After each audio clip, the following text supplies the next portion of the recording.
So imagine somebody is breaking into your home, so you call 911. That's only for the dispatcher on the call to be ordering a McDonald's McGriddle while you are steadily freaking out. Well, that happened to this man. A Georgia man was trying to report a break-in into his home when he called 911. However, the 911 dispatcher who took the man's call was too busy with a McDonald's order at the time. There is now reportedly an investigation into possible issues at this 911 call center. This is in Chatham County, Georgia. According to reports, thousands of calls ended up being abandoned by callers, and that's every month due to the 911 dispatchers not being responsive. However, in this case of one caller, the dispatcher did indeed pick up, but her attention was more so directed at her breakfast order than the frantic man who was trying to report a break-in.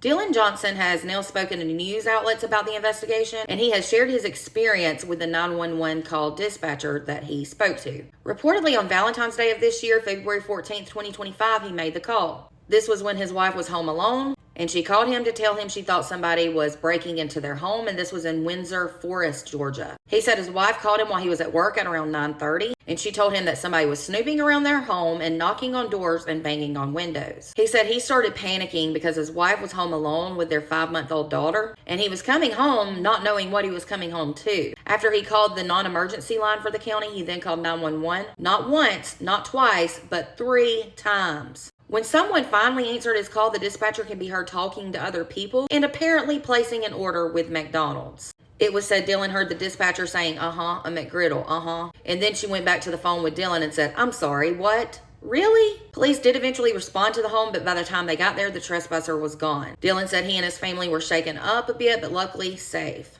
A local news outlet reportedly talked to the Chatham County chairman named Chester Ellis, and they asked him about that particular phone call, and he said that should have never happened. He said that ordering breakfast should be different than a call, or from answering a call, and that the two should never intertwine. He then said the incident is under review, but the updates into that investigation are unknown just now. This is absolutely unreal. And if somebody was trying to freak into my home, I would be freaking out. And I would freak out even more if I was not being listened to. I hope that that employee, that dispatcher is fired, and that the state or somebody comes in to conduct an investigation into this 911 call center. Also, thousands of calls going unanswered a month, that's not okay. Let me know your thoughts in the comments, and for more content, make sure to hit follow and subscribe if you're on YouTube.